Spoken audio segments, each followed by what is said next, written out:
말씀의 제목은 소망과 그리고 고난과 소망은 정비례라는 제목으로 말씀을 정했습니다.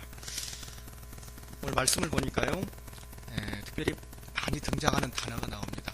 그 단어가 뭘까요, 여러분들? 위로라는 단어입니다. 위로가 무려 10번 이상 이렇게 언급되는 것을 볼 수가 있습니다.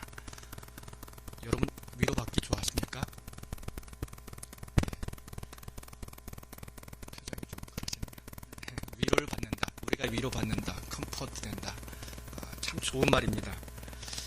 특별히 오늘 본문의 말씀에서 이 사도 바울이 왜 이렇게 10번 이상 언급하면서 위로를 그가 그렇게 크게 그 위로라는 그 단어에 비중을 두면서 강조를 했는지 한번 알아보도록 하겠습니다. 이 고린도 후서는 여러분 잘 아는 것처럼 사도 바울이 이제 1차, 2차, 3차 여행을 이제 같이 이제 가게 되죠. 제일 마지막인 3차 여행의 마무리점 해가지고 그쯤 해가지고 이제 기술을 한 그러한 책입니다. 고린도전서는 3차 여행 당시에 에베소에서 써진 것이고, 그리고 고린도 후서는 지금 이제 마게도냐에서 써진 것입니다. 그러니까 이 고린도전서 3차 여행은 어떻게 보면 사도 바울에 있어서 마지막 여정인 것이죠. 그가 여러 가지 이제 1차, 2차 선교 여행을 이제 다니다 보니까 여러 가지 많은 어려움을 당했을 것입니다. 그로 인한 여러 가지 이제 어떻게 보면 회고하는 그러한 느낌을 가지고 이제 오늘 본문을 기술하고 있는 것을 볼 수가 있습니다. 이 고린도 후서의 전체적인 내용은 그렇습니다. 고린도 교회, 이제 고린트, 여러분 잘 아는 코린트, 지금의 어디 지역입니까? 이제 그리스 지역입니다. 그리스 지역인데 이 지역은 여러분이 잘 아는 것처럼 그 지역은 지금도 그렇습니다만은 여러 가지 많은 신들이 있었습니다. 코린트라는 곳이 이제 그야말로 어떤 신전이 많은 곳, 그런 지역인데, 그러다 보니까 여러 가지로 알력들이 많았었고 또 우상을 많이 숭배했던 그러한 장소이기도 했던 곳입니다. 고린도 후서를 특별히 이제 기록하게 된 그 동기가 있는데, 첫 번째로는 그 1장부터 4장까지 언급됩니다. 간단하게 요약합니다. 자신의 그 사도직, 사도직에 대해서 변호를 하고 있습니다.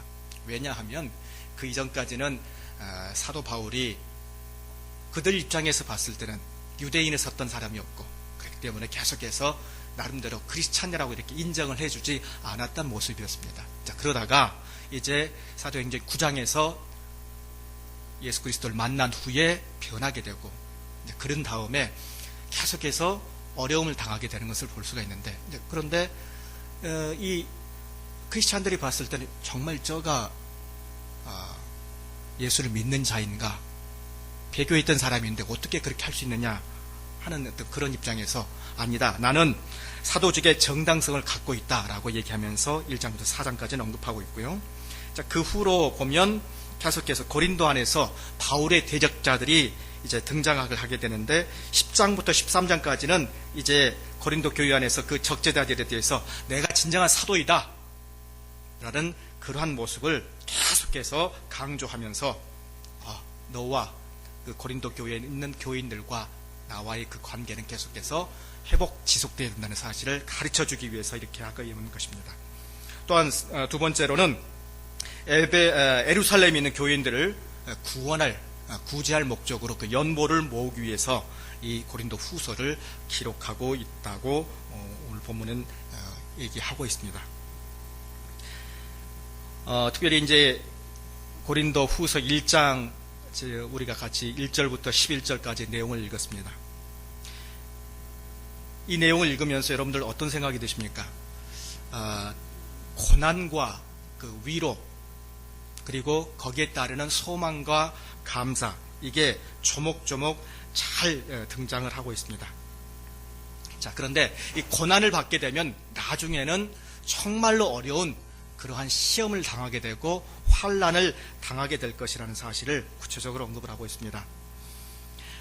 8절 한번 보시기 바랍니다. 형제들아, 우리가 아시아에 당한 환난을 너희가 모르기를 원하지 아니하노니 힘에 겹도록 심한 뭐라고 얘기하고 있습니까? 고난을 당하여 그리고 살 소망까지 끊어지고, 이처럼 상당히 어려운 그러한 힘을 그러한 고난을 당했던 모습을 이 본문은 얘기해 주고 있습니다. 자, 그러면 오늘 본문의 말씀을 통해서 세 가지로 오늘 본문을 요약해 보고자 합니다. 첫 번째로는 절망의 현실을 인정하고 반드시 거기에 맞게끔 주 예수께 고백하라고 먼저 얘기하고 싶습니다.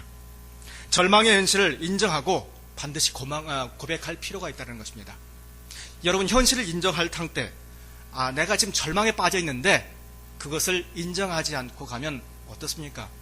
삶 자체가 쉽지 않다는 것이죠.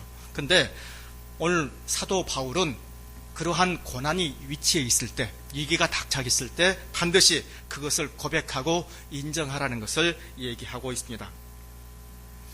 방금 읽었던 것처럼 8절, 9절 보면 아시아에서 당한 환난을 너희가 모르기를 원하지 아니하노니, 아시아에서 당했던 환난 뭘까요, 여러분들? 사도행전 19장에 보면 아시아, 지금의 소아시아 지방, 터키 지방입니다. 거기에서 어떻습니까? 이제 에베소 지역이 나오는데, 거기에서 에베소 지역은 어떤 지역이었습니까? 신상을 만들던 그러한 곳이었습니다. 신상을 만들던 그 제작자들이 이제 사도 바울과 그의 동료들이 와서 복음을 전하니까 그 제작을 할 수가 있겠습니까? 없었습니까? 없었습니다. 자기들의 생계가 그만큼 엄청나게 위협을 받게 되었습니다. 자, 그러다 보니까 이 사도 바울과 그의 동료들을 막 죽이려고 했던 그러한 모습이 등장을 하게 됩니다. 죽이려고 했던. 자, 그래서 살 소망까지 끊어졌다라고 분명히 얘기하고 있습니다. 살 소망까지. 헬라어로 보니까 이 단어가 어떤 단어냐면 데리오 마케오라는 단어입니다. 무슨 말이냐면 마치 맹수와 싸우듯이 그들과 대적했던 느낌. 여러분, 맹수와 싸운다, 사자와 호랑이와 싸운다. 우리 글래디에이터는 보통 영화를 보면 어떻습니까? 사자 하나 붙여놓고 사람과 싸우는 걸 보여주죠. 마치 그러한 장면을 연상하면 될 것입니다. 그러한 모습이 이 사도 바울에게도 있다라는 사실입니다. 아시아에서 당한 환난을 너희가 모르기를 원하지 않으니 힘이 없도록 심한 고난을 당하여 살 소망까지 무뎌졌다, 끊어졌다, 이렇게 언급을 하면서 그가 얼마나 큰 이렇게 낭만까지 왔었는지, 힘들었는지를 얘기해 줍니다. 자, 그리하여서 9절에 보니까 마음에 사형 선고를 받은 줄 알았더니 라고 얘기합니다. 우리는 우리 자신이 사형 선고를 받은 줄 알았더니, 이제 죽었구나, 그렇게 생각을 했던 이 사도 바울이었습니다. 그런 절망의 현실 앞에서 그는 분명히 얘기를 합니다. 이는 우리로 자기를 의지하지 말고 오직 죽은 자를 다시 살리신 누구만, 하나님만 의지한다는. 자, 그리하여서 현실을 인정하고 고백할 때 이 현실의 벽을 충분히 이기고 나갈 수 있다는 사실을 분명히 얘기해 준다는 것입니다. 절망의 모습, 그것을 그대로 우리가 인정을 하고 넘어가라는 것입니다. 요사이 여러분들 우리나라에 세계적으로 딱 하나 있는, 우리나라에만 있는 병이 있습니다. 무슨 병입니까? 무슨 병이죠, 여러분들? 딱 하나 있는 병. 다른 나라에는 없어요. 화병이라는 단어가 있죠, 그렇죠? 화병은 말 그대로 화병으로 이렇게 올라가 있어요. 뭐 영어로 이렇게 굳이 써가지고 올라가 있는 게 아니라 화병이라고 해가지고 이렇게 올라가 있어요. 그래서 이건 어느 나라에도 없고 우리나라에만 있는 것이다. 자, 그런데 그 화병의 원인이 무엇이냐? 그런데 어떤 절망의 사람들이 왔을 때 그것을 결코 인정하지 않기 때문에 오는 질병 중에 하나라고 이제 보고를 하고 있습니다. 한국 사람들 화병을 많이 가지고 있습니다. 화는 풀어야 되는데 결코 그렇지 못하고 계속해서 담다가 보니까 그렇게 쌓인다는 것이죠. 우스갯소리로 병은 어떻게 합니까? 자랑하라고 얘기하고 있습니다. 자랑해야 됩니다. 자랑하지 않기 때문에 오는 것입니다. 우리 보통 알코올 중독자들 만나게 되면 그들에게 어떻게 얘기합니까? 보통 그걸 숨겨두지 말고 보통 12단계로 이렇게 나누어졌는데 계속해서 얘기를 하라고 그럽니다. 자기가 지금 가지고 있는 거, 지금 절망에 있는데 그걸 숨겨두지 말고 계속해서 말을 하라고 그러죠. 그러면 계속해서 치유가 된다라고 얘기를 합니다. 그래서 요사이들 이제 그렇게 많이들 하고 있습니다. 마찬가지입니다. 우리가 여러 가지로 어려움을 만나고 절망 가운데 있을 때 그것을 그저 덮어두지 말고 반드시 우리가 confess, 고백할 필요가 있다는 사실을 얘기해 주는 것입니다. 다윗은 이렇게 고백합니다. 42장 시편 42편 5절에 이렇게 얘기합니다. 내 영혼아 네가 어찌하여 낭망하여 네 속에 불안하여 하는고 너는 다만 누구를 쳐다보라 하나님만 바라보라 라고 얘기합니다. 그러면 그 얼굴의 도우심으로 인해서 너는 찬송을 받을지어다 라고 얘기하는 것을 우리는 압니다. 하나님을 갈망하는 것, 하나님의 은혜를 계속해서 구하는 것, 그것은 성도로서의 마땅한 일일 것입니다. 사도 바울은 일찍이 로마서 8장 35절로 37절 이하의 말씀에서 이렇게 얘기합니다. 누가 우리를 그리스도의 사랑에서 끊으리요? 환난이나 곤고나 핍박이나 기근이나 적신이나 위험이나 칼이랴. 결코 그렇게 할 수 없다 얘기하면서 우리가 종일토록 주를 위하여 죽음을 당게 되며 도살할 양같이 갔지만 그러나 우리를 사랑하신 그 이로 말미암아 결코 우리가 승리를 얻게 될 것이다 라고 얘기하면서 로마서 35장 8장 35장 37절 이하에서 이렇게 고백을 하는 것입니다.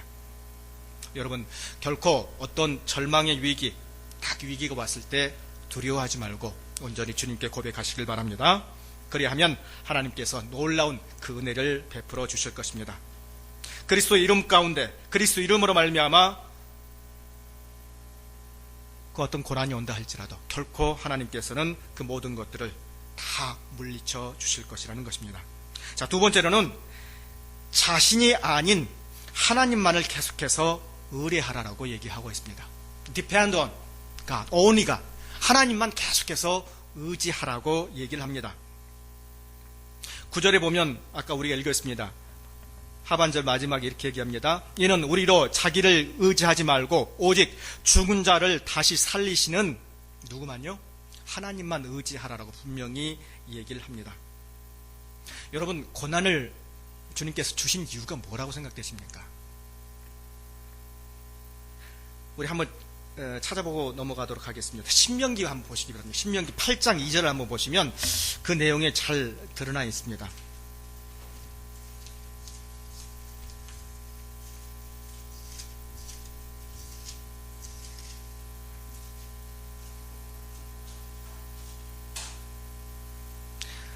신명기 8장 2절입니다. 같이 한번 읽겠습니다.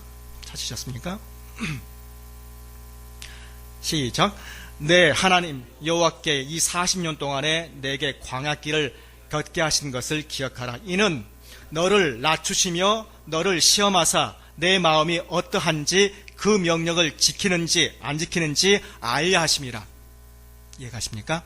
우리에게 고난을 주신 것, 모세에게 또한 이렇게 40년 동안 행하게 하신 그 목적 자체가 너를 낮추시며 그리고 너를 시험하사 내 마음이 어떠한지 그 명령을 지키는지 안 지키는지 to testify, to test하기 위해서 이렇게 한다는 사실입니다. 즉 자기를 의지하지 말고 오직 하나님만 바라보게끔 하기 위해서 이렇게 한다는 사실입니다. 히브리서도 동일하게 이렇게 말씀을 얘기하고 있습니다. 히브리서 보면 제가 읽겠습니다.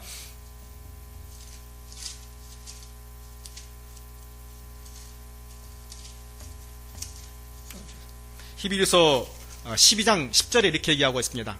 그들은 잠시 자기 뜻대로 우리를 징계하시거니와 오직 하나님은 우리를 위하여 유익을 위하여 그의 거룩하심에 참여하게 함이라. 무릇 징계가 당시에는 즐거워 보이지 않고 슬퍼 보이나 후에 그로 말미암아 연단 받는 자들은 한번 따라서 하시겠습니다. 의와 평강의 열매를 맺느니라. 즉 다시 말해서 의와 평강의 열매를 우리에게 주시기 위해서 이 고난을 허락하셨다는 사실입니다. 여러분 혹 요사이 이러한 용어 들어보셨어요? 그리스도 소시민의식이라는 말 들어보셨어요? 소시민의식. 그리스도, 즉 크리스찬은 크리스찬인데 소시민 의식. 제가 이제 어떤 책을 읽다가 이제 그 보고 이게 무슨 글인가 딱 보고 이제 쭉 찾아보니까 요사이 많은 그리스도 교회 다니는 많은 크리스찬들이 예수를 믿기는 믿는데 고난에 동참하는 것을 싫어하는 성격, 그러한 모습들을 기독교 소시민 의식이라고 얘기합니다. 예수 그리스도를 믿기는 믿는데 다분히 내 즐거움을 위해서 믿는 거지 어떤 고난이나 어떤 어려운 일에 동참하는 것을 싫어하는 성격을 크리스찬 소시민 의식이라고 이렇게 얘기합니다. 우리가 너무 이제 편한 세상, 이즈고잉한 이렇게 세상에서 살다 보니까 어떤 절박함이나 그리고 정말로 힘든 일을 우리가 동참하기를 꺼려합니다. 문제가 많은 거죠. 어떠한 계속해서 어떤 계속해서 이렇게 어려운 적과의 싸움이 있어야 되는데 사탄과의 그 싸움을 우리가 분명히 이겨야 되는데 그러한 힘들이 계속해서 약화되고 내성이 계속해서 약화되고 있다는 사실입니다. 그리스도의 소시민 의식이 계속해서 길러지고 있다는 것이죠. 그래서 그 어떤 책을 읽다가 그 저자가 이렇게 얘기합니다. 그것을 극복하지 못하면 한국교회도 결국 나중에는 이러한 물결이 편만하게 되어서 나중에는 무너지게 될 것이다. 결국은 이 기독교 자체가 완전히 와르르 와야 될 것이다 라고 얘기를 하면서 그러한 내성을 길러야 된다라고 얘기한 글을 본 적이 있습니다. 여러분, 우리 스스로 한번 다짐해 보시길 바랍니다. 이 고난이 왔을 때 이 고난을 이길 수 있는 힘, 왜 하나님께서 우리에게 고난을 주시는가, 그 목적을 다시 한번 우리 마음속 깊이 새겨보시길 바랍니다. 인생의 절망된 그 위기 순간에서 부활의 주님을 우리가 온전히 기억하고 그 기적을 주신 우리 주님을 온전히 기억하고 우리가 항상 주님 앞에 매진해야 되는 것입니다. 하나님만 의지하시길 바랍니다. 자기 자신만이 아니라 하나님만 의지할 때 모든 것이 다 가능하다는 사실입니다. 아브라함이 그가 정말로 장자를 봤을 때 비록 그에게 아무런 장자의 그 태가 열리지 않았을 때 어떻습니까? 안절부절했습니까? 그럼 기다렸습니다. 하나님께서 언젠가는 주실 것이라는 사실을 분명히 알고 그는 기다렸습니다. 그로 인해서 아브라함이 바랄 수 없는 중에 바라고 믿었으니 이는 내 후손이 이같이 많아져서 민족의 조상이 되게 할 것이라는 그 사실을 성경은 로마서 4장 18절 19절 이하에서 언급을 하고 있습니다. 믿음의 신앙, 믿음으로서 상당 엄청나게 좋은 신앙을 갖기 위해서는 우리는 반드시 그러한 여러 가지 많은 어려움이 있지만 그러한 단계들을 계속해서 극복해 나가야 한다는 것입니다. 우스갯소리로 여러분, 여자는 보통 시집가야 그 신앙을 알고, 그렇죠 여러분들? 남자는 어디 가야 그 신앙을 안다고 그럽니까? 군대 가야 한다고 그럽니다.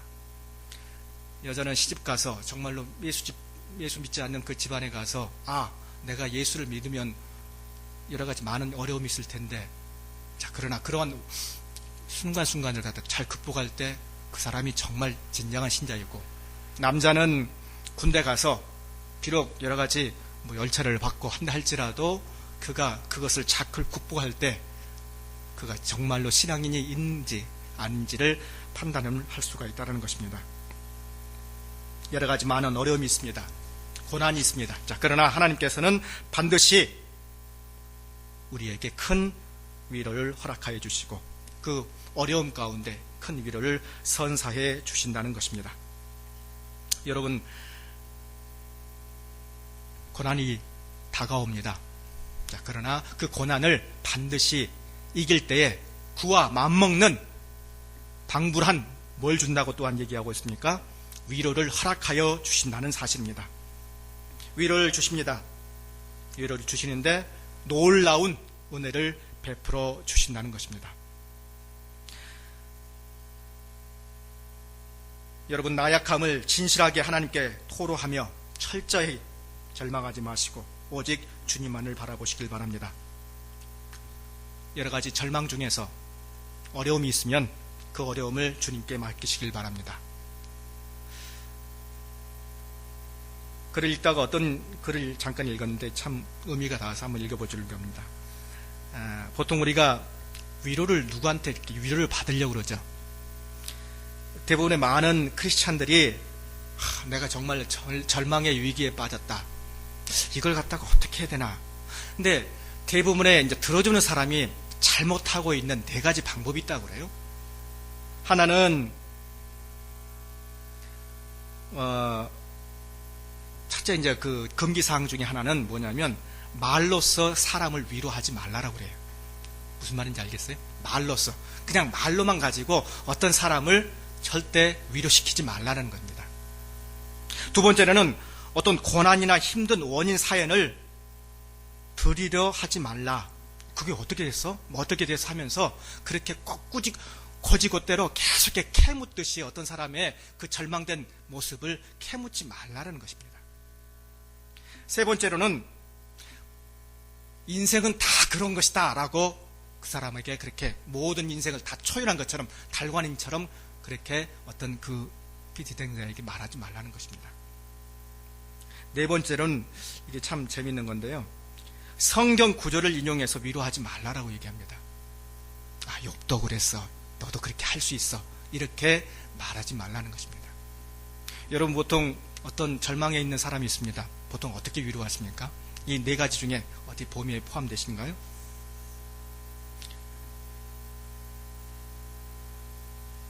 여기에 대한 좋은 해답으로서 이렇게 얘기합니다. 한번 영어인데 따라 한번 해보시기 바랍니다. Cry on my shoulder. 예, 무슨 말입니까? 다분히 나에게 와서 내 어깨 위에 울어라 라는 뜻입니다. 그냥 여러 가지 말할 필요 없이 내 어깨에 와서 다분히 나를 기댄 채로 울어라 라고 얘기한다는 것입니다. 절망의 위기의 순간에 있을 때 그에게 할 수 있는 최선의 방법은 그에게 가서 계속적으로 관심을 가지고 배려하며 그의 모든 것들을 들어주는 것, 그것이 정말로 그 위기의 순간을 탈출할 수 있는 좋은 방법 중에 하나라는 사실입니다. 여러분, 고난의 위기, 자, 그러나 그건 또한 전화위복, 정말로 우리에게 주시는 위로의 귀한 순간이 될 수 있다는 사실 꼭 기억하시길 바랍니다. 오직 하나님에게만 의지하며 사시기를 바랍니다. 자, 마지막으로는 서로에게 희망이 되는 도움을 주라라고 분명히 오늘 본문의 말씀은 얘기합니다. 11절 하반절에 보면 너희도 우리를 위하여 간구함으로 도우라. 이는 우리가 많은 사람의 기도로 얻은 은사로 말미암아 많은 사람이 우리를 위하여 감사하려 하게 함이라. 무슨 말입니까? 서로에게 희망이 되는 도움, 서로에게 피차간에 유익이 되는 도움을 서로 주고받고 하라는 것입니다. 만약에 여러분들 이게 그랬을 것 같습니다. 11절 말씀을 보고 우리가 보면 이게 무슨 말인가 헷갈릴 수 있는데, 사도 바울이 자기가 이제 심정을 고백하면서 얘기합니다. 사도 바울은 나름대로의 뭘 갖고 있었습니까? 내가 환상 중에 이제 예수 그리스도를 봤다. 뭘 주장할 수 있습니까? 자기의 사도직을 가지고, 정말로 사도직을 가지고 아주 강권적으로 주장을 할 수가 있어요. 이방인으로서 내가 예수를 믿게 된 그 사연, 구구절절히 잘 얘기할 수 있습니다. 일정한 사도직을 갖고 있고, 그리고 지금 너네들이 잘 못하고 있는 것들 다 정말로 아주 그냥 일사불란하게 모든 것을 다 처리할 수 있는 그러한 능력을 갖고 있었고, 그것도 또한 강압적으로 할 수 있는 그런 능력도 분명히 갖고 있었습니다. 이 11절과 24절 말씀을 한번 보시기 바랍니다. 마지막에 보면 1장 24절에 보면 우리가 너의 믿음을 주관하려 하는 것이 아니로 오직 너의 믿음을 뭐하기 위해서요? 돕는 자가 되려 함이니 이는 너희가 서로 믿음에 섰음이라. 우리가 너희 믿음을 주관하려 하는 것, 즉 내가 너희들 믿음을 갖다가 그냥 강압적으로 하기 위해서 이렇게 하는 것이 아니라 서로 피차 간에 은혜를 나누고자 하기 위해서 한다는 것입니다. 무슨 말입니까? 기쁨을 함께 공유하기를 원한다는 지금 사도 바울의 심정이 들어가 있다는 것입니다. 우리를 위하여 간구함으로 도우라. 서로가 피차 간에 기도해 달라는 것입니다. 그냥 내가 먼저 갑이니까 너희가 어리니까 이렇게 일방적으로 지시하는 어떤 그러한 어투로 얘기하는 것이 아니라 정말로 서로 간에 피차 간에 큰 동역자로서 은혜를 같이 나누자라고 분명히 얘기하고 있습니다. 사도 바울의 그러한 심정, 사도직을 걸고 말씀과 능력과 비전을 갖고 있습니다. 이 비전을 서로가 공유하면서 피차 간에 공유하면서 나누고자 하는 의사가 분명히 있음을 오늘 본문은 얘기해 주고 있습니다. 우리가 지금 이 시대에 살고 있습니다. 우리 교회에서 목사이든 혹여 권사이든 집사이든 자신이 주인이 아니라 모든 일을 주장하시는 주님께 모든 것을 맡기고 서로 피차 간에 함께 믿음의 식구로서 공유하면서 나아갈 때 하나님께서는 큰 기쁨을 허락해 주신다는 것입니다. 여러분 앞에 있는 그 어려움들, 그 어려움들을 이제 다시 한번 정리해 봅니다. 서로 피차 간에 나누시길 바랍니다. 우리에게 주시는 그 사명이 무엇인지, 비록 현실이 어렵다 할지라도 오직 전능하신 주님께서 저와 여러분을 사랑하심을 꼭 믿으시면서 모든 시대와 환경을 초월하셔 공급하시는 그 사랑을 꼭 신뢰하면서 오직 하나님의 놀라운 은혜 간에 거하며 서로에게 희망을 주며 말씀 안에서 서로 간에 공급을 해주는 상호 간에 커뮤니케이션이 이루어질 때 하나님께서는 그러한 모습들이 너무나 귀하다는 사실, 오늘 본문의 말씀은 얘기해 주고 있습니다. 고난이 올 때 더욱더 중요한 것은 소망도 같이 온다는 사실입니다. 마지막으로 맺습니다. 우리 로마서 5장 2절로 3절 말씀을 보고 말씀을 맺도록 하겠습니다.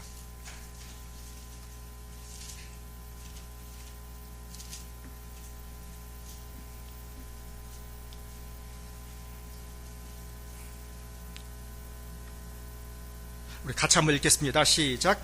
또한 그로 말미암아 우리가 믿음으로서 있는 이 은혜에 들어감을 얻었으며 하나님의 영광을 바라고 즐거워하느니라. 다만 이뿐이 아니라 우리가 환난 중에 즐거워하나니 이는 환난을 내는 한번 더요. 인내는 연단은 소망을 이룬 줄 알미로다. 이러십니까? 환난 중에서 즐거워하며 환난은 인내는 연단은 뭡니까? 소망을 잇는다는 사실 꼭 기억하시면서 여러 가지 어려움이 있다 할지라도 소망을 찾는 그러한 우리 인원교회 손고들이 되시길 바랍니다. 기도하시겠습니다. 은혜가 풍성하신 주 하나님 감사합니다. 아버지 하나님께서 말씀을 통하여서 우리가 예수 그리스도를 믿는 자로서 여러 가지 많은 환난과 고난이 있다 할지라도 능히 그러한 모든 것들을 기쁨으로 넘길 수 있는 그러한 신앙들이 될 수 있도록 도와주십시며, 아버지 하나님 그 고난 중에 우리에게 그 고난을 주신 목적을 우리가 기억하며 아버지 하나님 살게 하여 주시옵소서. 믿음 가운데 큰 소망을 바라보며 살게 하여 주시옵소서. 예수 그리스도 이름으로 기도하옵나이다.